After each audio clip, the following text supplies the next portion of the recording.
Hey YouTube, it's jgonascar. I know it's been well over a year since I've done my last Diecast review, but since going back to school in the fall of 2020, I've been very busy getting through it. But for the spring 2022 semester, my school decided to put us all online for the first 2 weeks because of Omicron. So I have been working and managed to save up enough money to where I decided to treat myself to spend some money on a diecast. So I looked around on eBay and I found one that I saw was being sold for about $13, but I've seen go for well over $40 before. Now, longtime viewers of my channel might remember that one of the first cars I ever reviewed and posted back in 2010 was this car, David Stremme's 2007 TUMS Dodge. Now, this car I did get back in 2007, which is why there's a lot of wear and tear on it. Keep in mind, I was only about 8 to 9 years old. And this car was something that they, back in 2007, sold on the tops of those plastic TUMS bottles you would see at places like CVS. And it was, I'm not sure how popular this scheme was back then, but since it was a promo car, I'm going to assume it was kind of a rare find. But I didn't know until a few years later that this car was not the only one they actually sold back in 2007. And this diecast review will be on the twin brother of this particular diecast, which is Reed Sorenson's 2007 TUMS Dodge. So this car is, I believe, also a type of car they sold on the tops of those plastic TUMS bottles. But I never had seen it back then, at least at the CVS near my place being sold. So that's why I never got it.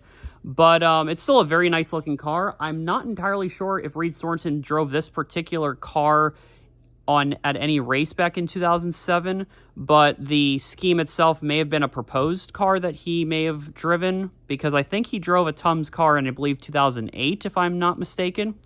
So even though this car may not be something he may have driven, it's still a very nice pickup and a very beautiful sort of proposed scheme that did end up making its way at least onto a diecast. So main colors of this car are blue, white, a little bit of orange, a little bit of yellow, and a little bit of green. Main sponsor is, of course, TUMS Dodge Charger. Sorry about that. I got this car for, as I said, $13 on eBay. And so main sponsor is TUMS Dodge Charger, Nextel Cup Series, 3M, EA Sports, 41, Amp Energy, Dodge, all the little sponsors that Chip Ganassi would have on his cars back in the day. TUMS, Energizer, other little sponsors up here, Reed Sorenson, Target, Dodge, Fujifilm, which was the brand of the very first camera I used to record YouTube videos, by the way. TUMS, Amp, Dodge, 41, the Nextel Cup Series, which has now not been a sponsor in the NASCAR series for about 14 years, starting in February. EA Sports, 3M, with the Goodyear Eagles and the Sunoco Racing Fuel. So the scheme itself is kind of, I would say, a plain blue scheme. As you can see, it is a primary color on the car, and clearly is the base of it, with what I guess are supposed to be like little TUMS that are colored in orange, yellow, and green that are around the back of the car. Reed Sorenson, who was a rookie, I believe, full-time in 2006, does not have the rookie stripes on the back of it. If you recall from the 2006 car that I also reviewed back in the day, I think that the car may have had.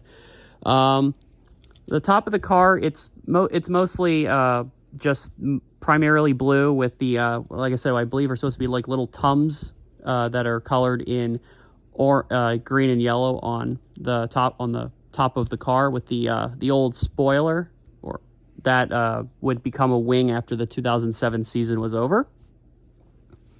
And that is pretty much it for the car. It's basically, it's just like a nice plain car. It's honestly more valuable than maybe what the scheme is worth. But it's still a nice find and a very good car to have for your collection. So 360 review. This is the driver's side. This is the back. This is the right side of the car and the front, as well as the top of the roof.